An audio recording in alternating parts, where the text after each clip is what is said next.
Continuez de lire le bouquin.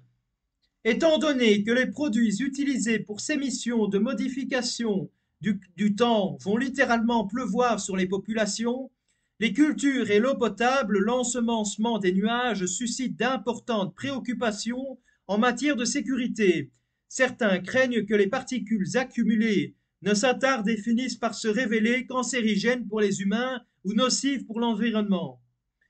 Au fil des ans, les Émirats arabes unis ont investi plus de 15 millions de dollars dans 9 projets d'amélioration de la pluviométrie, dont 8 ont recours à des méthodes traditionnelles d'ensemencement des nuages. Cependant, le pays adopte désormais une approche différente.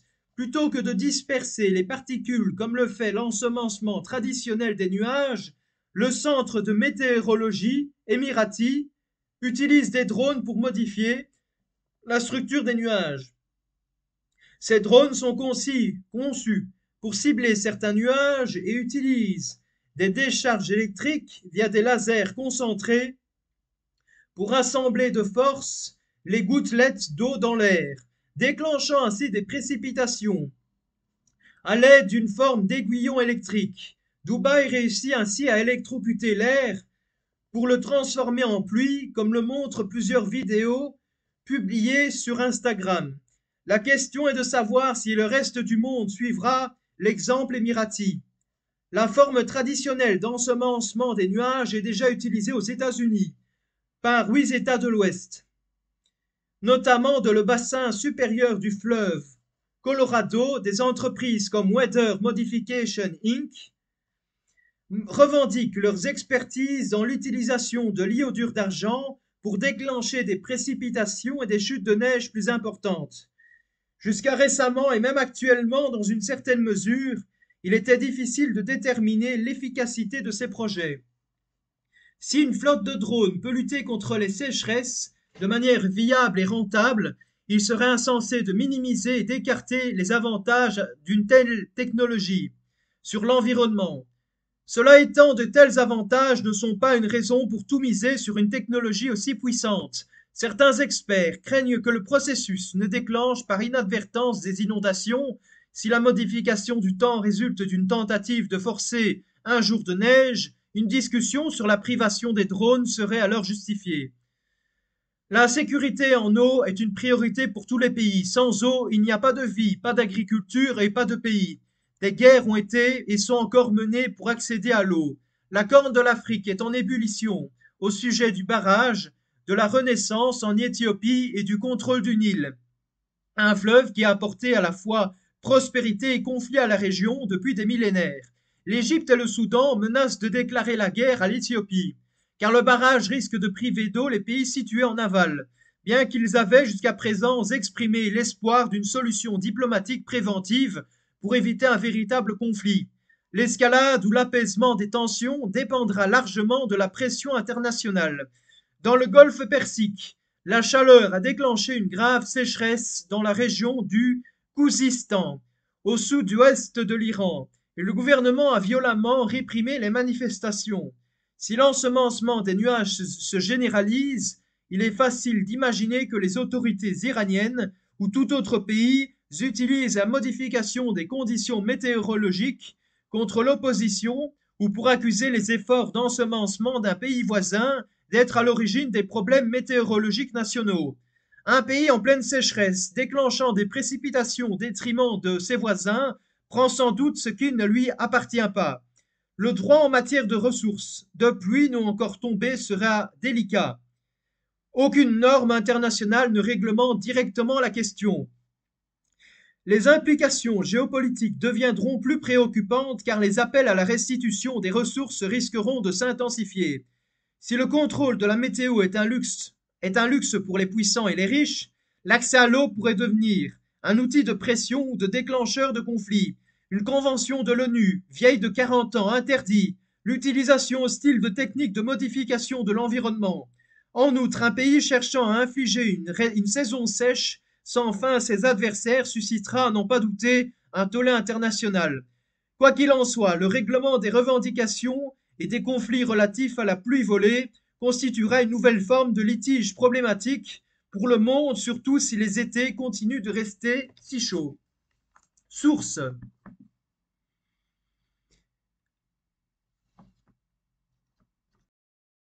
Le problème, c'est que quand je fais ma lecture, parenthèse, le problème, c'est que les sources, en fait, il met des notes pour me dire d'aller à la source, mais finalement, j'avais déjà lu la source liée à ça, et donc voilà, donc j'ai déjà lu la source. C'est pour ça que le bouquin, il a été mis à jour, mais moi je l'ai acheté il y a plus d'un an, donc il y a encore beaucoup de fautes d'orthographe ou des coquilles, donc des fois il met des sources qui n'ont. J'ai déjà dit la source auparavant, mais il met un lien pour me dire va voir la bibliographie, mais ça ne sert plus à rien puisque je l'ai déjà dit la source auparavant. Quoi qu'il en soit, le règlement des revendications et des conflits relatifs à la pluie volée constituerait une nouvelle forme de litige problématique pour le monde, surtout si les étés continuent de rester si chauds. Et qu'en sera-t-il pour les paysans lorsque ces projets seront généralisés? Devront-ils s'acquitter d'une taxe pour que leurs terres bénéficient de nuages ou de pluie afin que leurs plantations puissent se développer?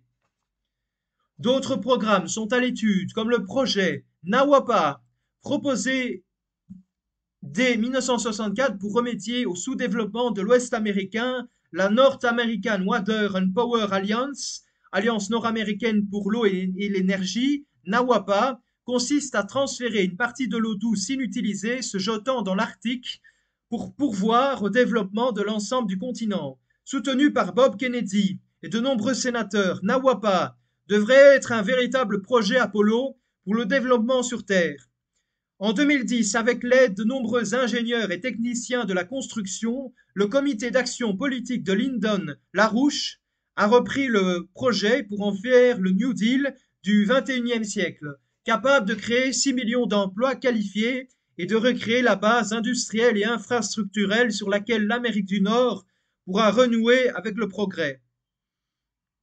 Le Nawapa nouveau représente une véritable révolution écologique puisqu'il montre comment l'homme peut équiper la nature pour développer la biosphère et ainsi améliorer les conditions de vie de l'homme. HARP, High Frequency Active Auroral Research Programme. En 1998, c'est la députée suédoise Maj-Britt Theorin qui se lance dans la rédaction d'un rapport sur HARP. Le 5 février à Bruxelles est organisée une audition publique sur le sujet. Le débat est modéré par Tom Spencer, président de la Commission des Affaires étrangères. Nick Begich et Rosalie Bertel sont invités à exposer le résultat de leurs recherches sur HARP. Une seconde audition a lieu le 19 mai 1998.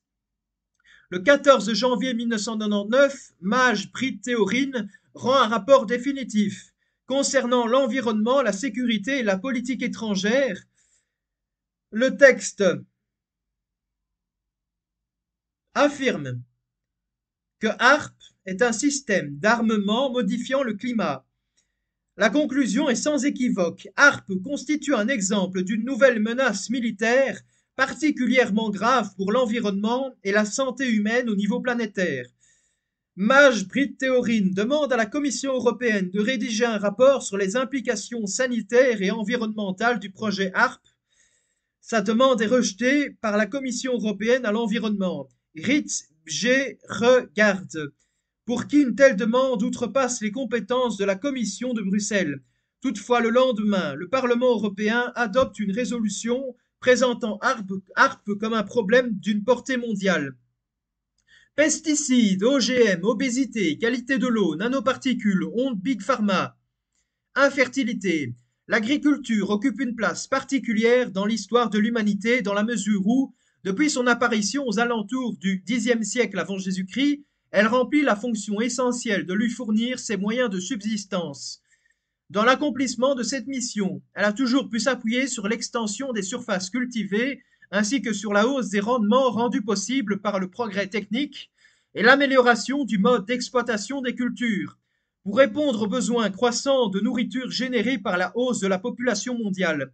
La hausse de la population mondiale, l'augmentation du niveau de vie général et la pression des agrocarburants génèrent une forte demande de produits agricoles. Selon les projections effectuées par les Nations Unies, malgré la baisse des taux de fécondité, la population mondiale devrait croître d'environ 33% d'ici 2050 pour atteindre quelque 9,8 milliards d'humains, soit une augmentation de plus de 2 milliards sur 30 ans. À elle seule, cette croissance démographique devrait entraîner une hausse de la demande de nourriture de près de 50% par rapport à la situation de 2013. La hausse de la production agricole a jusqu'à présent été obtenue grâce au recours à une agriculture intensive fortement consommatrice d'eau.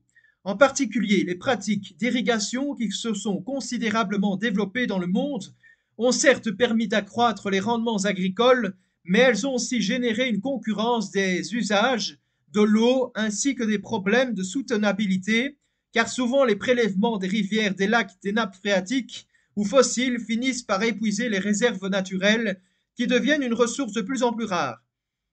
Ainsi, plus de 40% de la population mondiale rurale vit dans des zones en pénurie d'eau. En outre, les modes de culture des terres et les pratiques d'élevage en recourant à la déforestation et au pâturage intensif ont provoqué des dégâts élevés en termes d'érosion des sols, mais aussi de pollution des sols dans les pays de grandes exploitations agricoles qui recourent à un usage massif d'engrais chimiques et de pesticides. De fait, les experts estiment que 25% des pesticides cultivés ont été gravement dégradés et sont devenus de fait impropres à la production agricole. Or, selon les Nations Unies, les terres encore disponibles et de bonne qualité pour l'agriculture se font de plus en plus rares, de sorte qu'à partir de 2030, les surfaces totales consacrées aux cultures auront atteint leurs limites et ne progresseront donc plus. À la raréfaction des ressources naturelles disponibles pour l'agriculture s'ajoutent les pertes de production après récolte, qui sont estimées à environ 15% en moyenne au niveau mondial, avec cependant de fortes disparités régionales négligeables dans les pays développés. Elles peuvent être très importantes dans les pays les moins avancés et sont dues à des facteurs divers, comme de mauvaises conditions de stockage ou de transport. Cet état de fait est d'autant plus dommageable que près de 11% de la population mondiale se trouve en situation de malnutrition et qu'environ 2 milliards de personnes souffrent de déficiences nutritionnelles. Malnutrition, sous-nutrition, famine, obésité. La malnutrition peut débuter dès que l'on passe en dessous de 2500 calories par personne et par jour si les apports de protéines animales sont inférieurs à 20 grammes par personne et par jour. En dessous de 2000 calories et de 10 grammes de protéines animales par personne et par jour, on passe de la malnutrition à la sous-nutrition. Enfin, au-dessus de 1500 calories et de 5 grammes de protéines animales par personne et par jour, les gens se trouvent en situation de famine. La dernière édition de l'État de la sécurité alimentaire et de la nutrition dans le monde, publiée aujourd'hui, estime que près de 690 millions de personnes ont souffert de la faim en 2019, soit une augmentation de 10 millions par rapport à 2018 et de près de 60 millions en 5 ans. En raison des coûts élevés et de la faiblesse des moyens financiers, des milliards de personnes ne peuvent pas adopter une alimentation saine ou nutritive.